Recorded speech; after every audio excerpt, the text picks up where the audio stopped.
Це на зламі минулого століття в малому буковинському селі Борівці в Україні виряджаються перші мігранти в далеку дорогу, новий світ, Канаду. 1924 року, втікаючи від злиднів і воєнної руїни, Дмитро Курилик їде слідами своїх земляків і 19-літнім молодцем причалює до Канади з усім майном, дерев'яною валізкою і $9 в кишені. Переборовши зневіру і огірчення, він завзято працює, щоб заложити власну сім'ю. Поселившись на фермі 75 миль на північ від Едмонтону, він одружується з Марією Гуцуляк. 3 березня 1927 року в них народилася перша дитина на ім'я Василь Курилик. Це історія про великого митця, яку ми вам розповімо. My grandparents cut their farm from the bush, and my childhood recollections of an old culture in a new land have profoundly influenced all my work.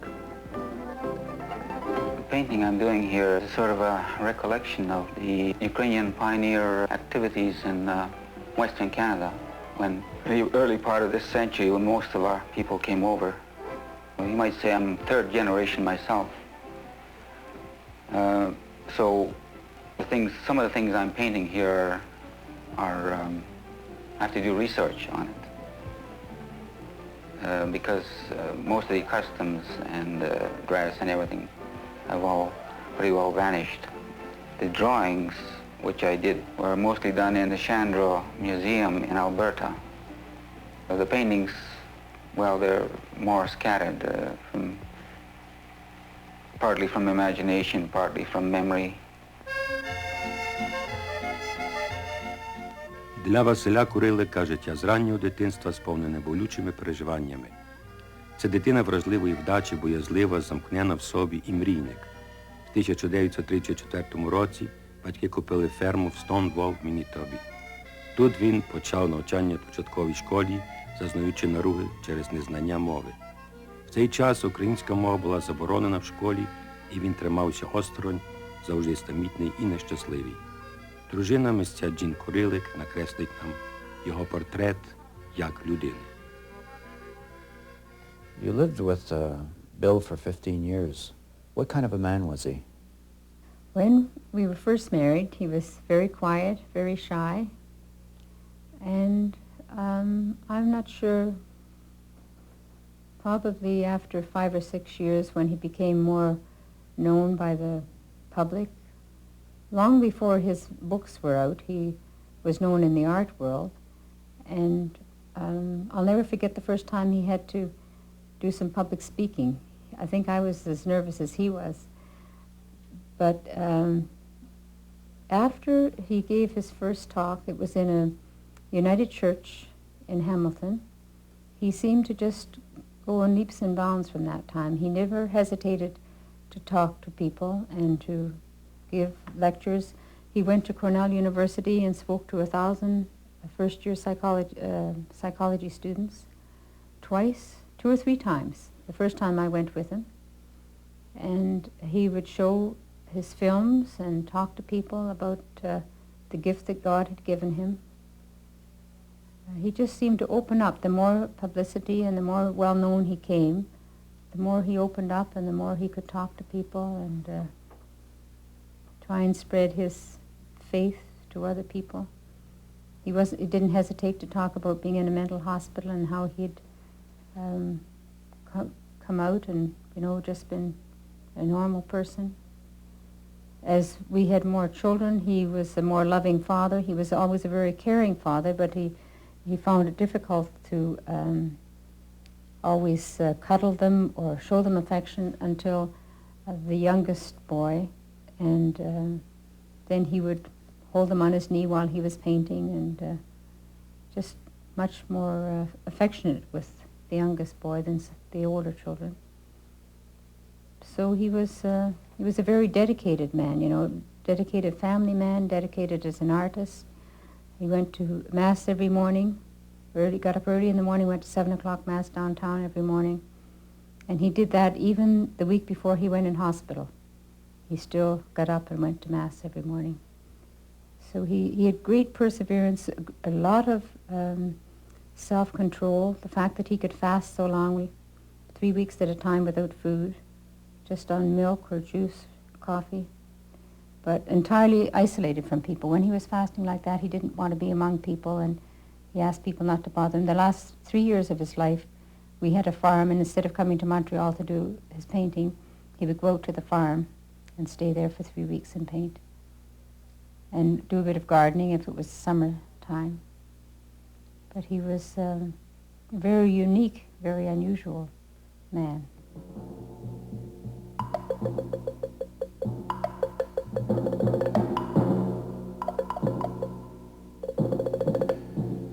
Неспроможний переповісти свої страждання словами чи виплакатися, Курилик вдається до малювання. Він зображує в малюнках всі деталі реального життя. Кошмарні переживання в дитинстві перетворюються в болючі галюцинації. Ніхто його не розуміє і не сприймає його відмінності. Про Курилика кажуть, що це мистець-маляр, який приносить світло з іншого світу. Отже, він є надзвичайною людиною, але сам цього не помічає.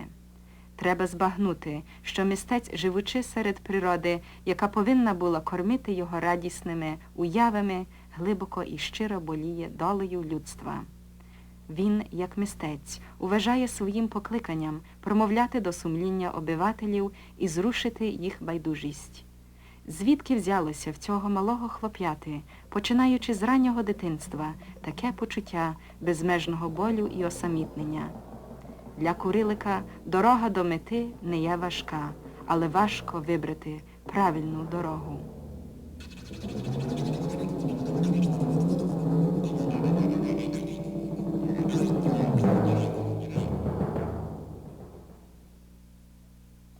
Щоб збагнути життєву драму Курилика, треба постійно повертати в його дитинство.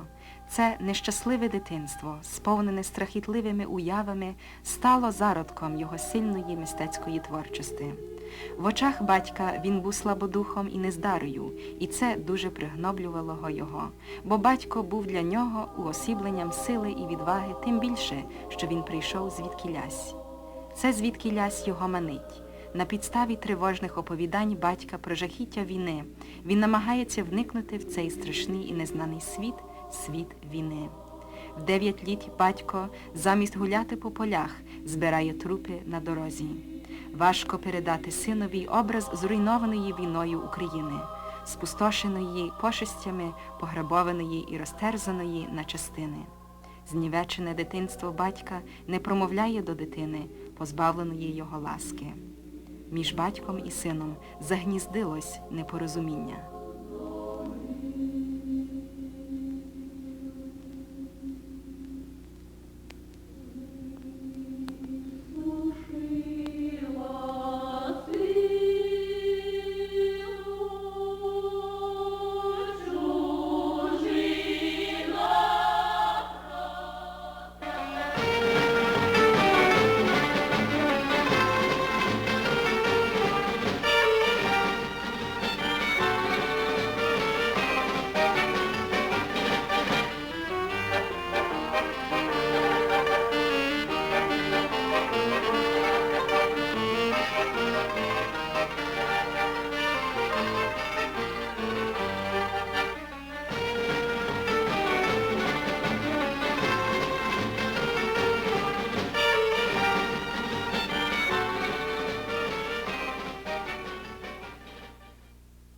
Дитиною я боявся темряви і батькового гніву.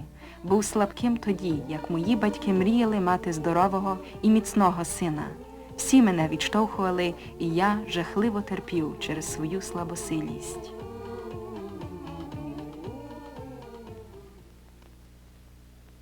The maze is a painting of the inside of my skull, which I painted when I was in England as a patient in mostly and northern psychiatric hospitals. It is a story of my life, well, in the sense that people tell stories by the fireplace to entertain their guests, trying to make them accept you. In this case, I wanted to be accepted as an interesting specimen. Після Манітопського університету Навчання в мистецьких школах, включно з Мексико, його не задовільняли. Всупереч волі батьків він рішив стати митцем, але його мучать сильні болі голови і переслідує страх, що він осліпне. Батьки розчаровані ним і вважають його цілковитим невдахою.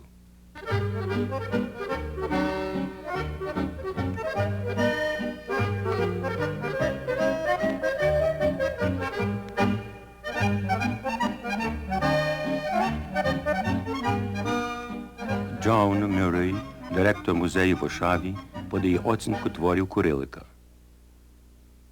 What's unique about Kurelek? In Canadian art, if you see Canadian art as from the 50s going into abstraction, Kurelek was the other side of the coin. There were three artists in Canada, at least three, that didn't believe in abstraction. One was William Kurelek, one was Louis de Navarville, and one was Ivan Eyre in Winnipeg.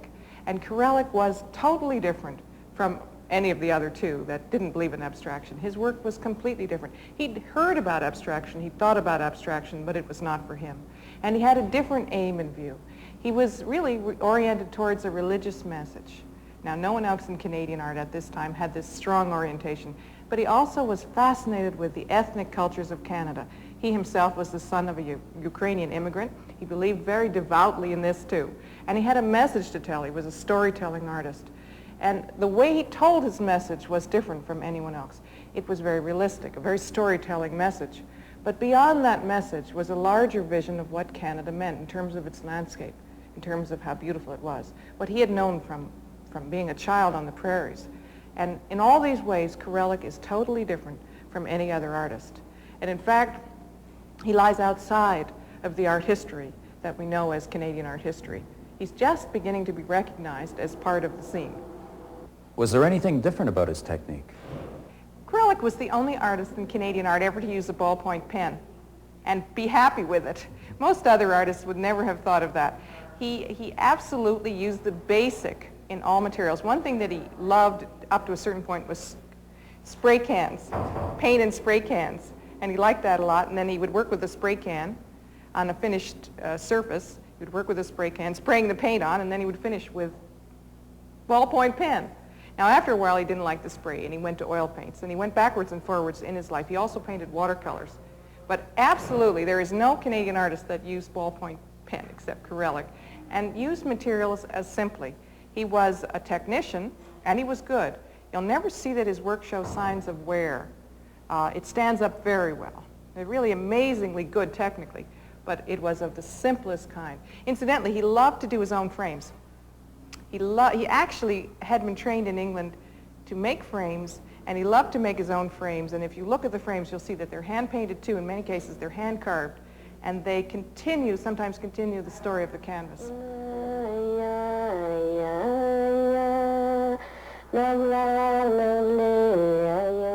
Курилик завжди запитував таке: що є найважливіше для митця? Саме мистецтво чи пізнавання людей та їх життя? Курилик іде до останніх днів свого життя шляхом паломника, спостерігаючи і вивчаючи людину. Він виконує свою місію, зокрема після своєї великої мандрівки по святій землі, у висліді якої творить 160 ілюстрацій до Святого Письма і здобуває великий життєвий досвід. В 1975 році творить серію картин із життя інуїтів. Це не вперше він мандрує по далекій півночі. Він добре знайомий з цим холодним краєм і прадідівськими звичаями його народу. Він, наче журналіст, схоплює і занотовує те, що бачить. Перше, що я довідався про інуїтів, це було про дітей в школі, які могли грати з цілими днями, і ніхто їх ніколи не карав. І я їм заздрив. Ці часи проминули давно, але враження, які зберіг Курилик про далеку північ, позначені ніжною дитячою меланхолією.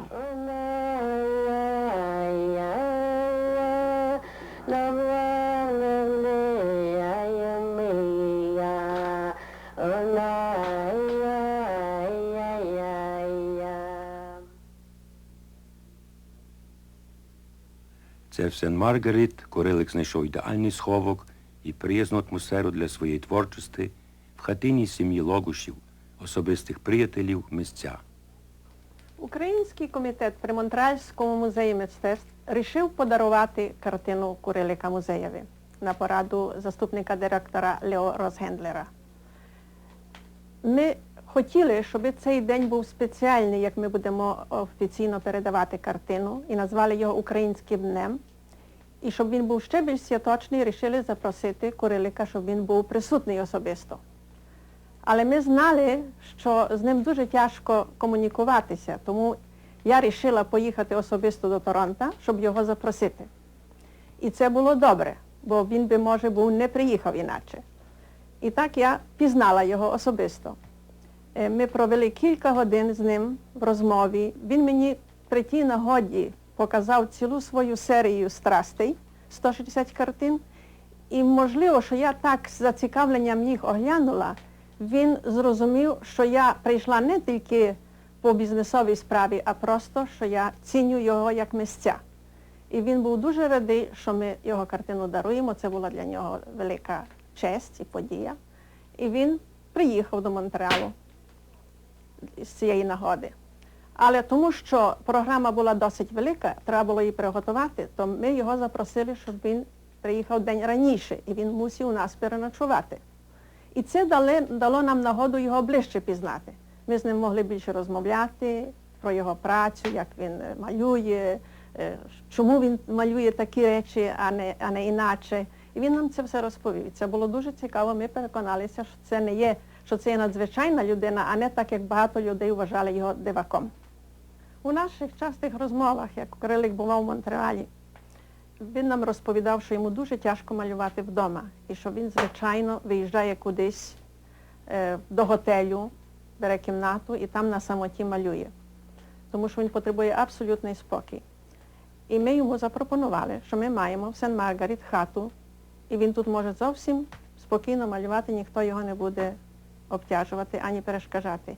І він був дуже радий і прийняв наше запрошення. Тільки казав, щоб ніхто до нього не приходив, бо він постить під час своєї праці і ходить щодня до церкви, і тому він потребує абсолютного спокою. Що він тут малював? Він тут малював серію ілюстрацій до Святого Матея. Вона складалася з 30 картин. Він хотів нею показати сучасний світ, який у своєму багатстві доходить до того, що може прийти кінець, і хотів людей остерегти. І він вибрав, що тут, з нашого вікна, був красний вид на ту природу, яку він хотів змалювати у своїх картинах і показати, що якщо прийде до кінця світу, то це буде знищено разом з людиною. І він, власне, був дуже задоволений, що він знайшов таке ідеальне місце для цього. Тому що він казав, що все-таки все, що він бачить, він все пов'язує з природою. І для цього йому потрібно оточення, де він малює. Що це тяжко передати, як він малює це в кімнаті. Так що побут цей тут, він тут був 2 тижні, працював по 16-17 годин на день і скінчив 30 картин за той час.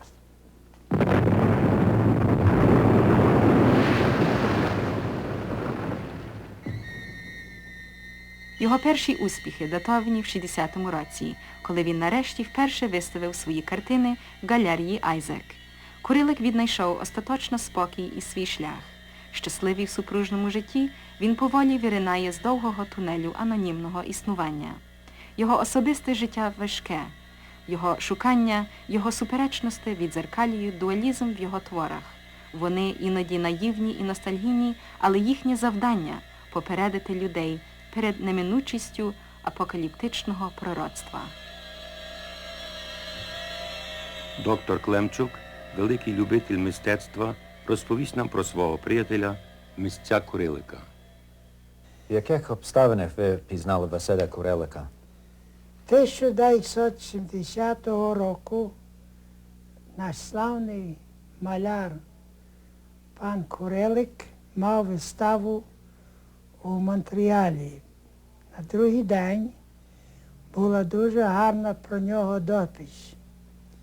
І якраз сталося, що я ту допис прочитав. І Я зараз почав ще інтересувати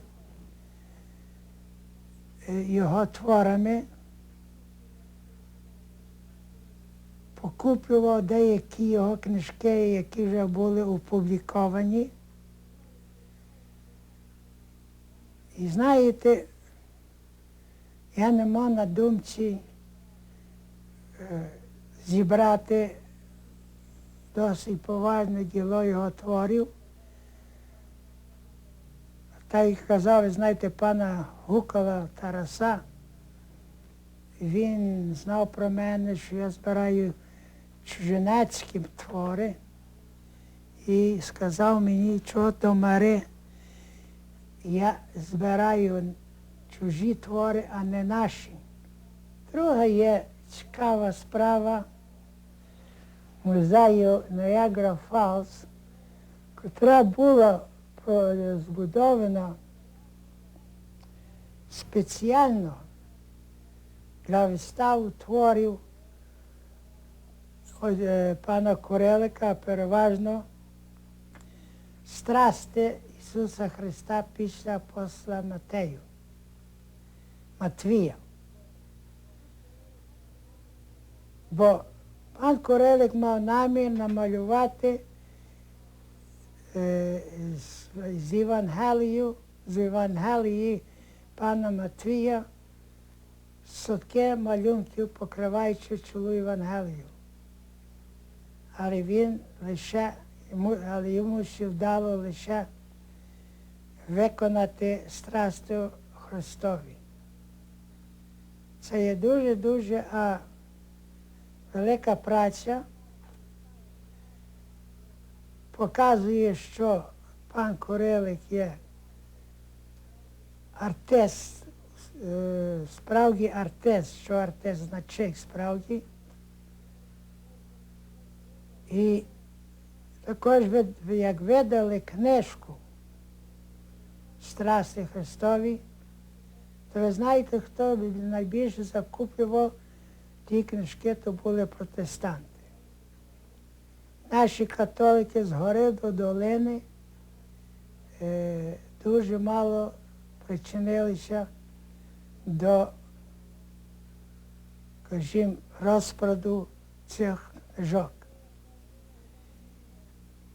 Є якесь непорозуміння з суспільством та з музеєм. Які вони є, то є, я не знаю докладно, але все ж таки це є музей український, і що є надзвичайне, що все збудував один чоловік. От люди дають там трохи грошей, допомагають і так далі. Але офіційно так, щоб хтось вийшов і сказав, кілька тисяч доларів на музей, того немає. І це також є дуже така справа, з якою треба зацікавитися і постаратися, щоб цей музей лишився в руках українців. Пан Едуард Фізет, архітект і член дирекції асекураційної компанії Mutual of Canada, вияснює нам, чого саме вибрано 50 картин Курилика для мандрівної виставки в 16 містах Канади. Je crois qu'il ne pouvait pas y avoir de meilleur choix parce que Kurelek avait une conception d'un Canada entier, diversifié, allant chercher ses sources à diverses cultures, diverses civilisations, et constituant quand même une unité, une mosaïque des plus intéressantes et des plus fascinantes. Alors cette coïncidence des vues de la compagnie elle-même, qui est une très ancienne compagnie canadienne, avec les vues d'un artiste de grand talent et de grand renom, a fait que le choix s'est porté naturellement vers Kurelek. Ces préoccupations d'ordre cérébral, intellectuel, religieuses ou autres, ces scènes anecdotiques représentant des scènes d'enfants, des scènes de famille et autres, de groupes, distrait de son appréciation immédiate comme artiste.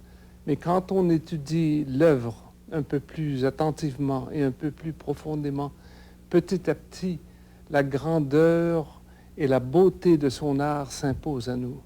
Et on découvre soi-même, on découvre Kurelek. Il y a une évolution dans l'appréciation de Kurelek qui correspond un peu à l'évolution que l'artiste suivait lui-même en tentant d'exprimer ce qui le préoccupait très profondément. Some people think that Kurelek is a genius. What's your opinion of that? Professors used to say that genius is an infinite capacity for detail. Now, they used to say that because they wanted students to be neater. In fact, Kurelek had an infinite capacity for detail. He painted in a detailed way. He researched his works. He thought about what he was telling in his story. And he looked carefully at his vision of Canada. In fact, what he has explored is a very detailed and meticulous answer to what it means to be Canadian. Творчість Курилика феноменальна. Понад 8 тисяч малюнків, рисунків, шкіців, 500 тисяч копій з 15 його книжок продаються в перекладах в 10 країнах. До останнього віддиху він шукав свою ідентичність.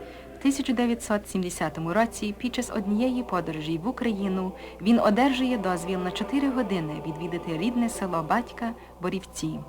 Гачок зачепився. По довгих заходах у вересні 77-го року, кілька тижнів перед своєю смертю, він одержує дозвіл знову туди повернути. Хворий, вичерпаний, осягнувши мету своєї подорожі, одного разу під час малювання в полі він приліг лицем до землі. Тим, що занепокоїлись, побачивши його, він заявив: Не турбуйтесь, я лише шукаю свого коріння.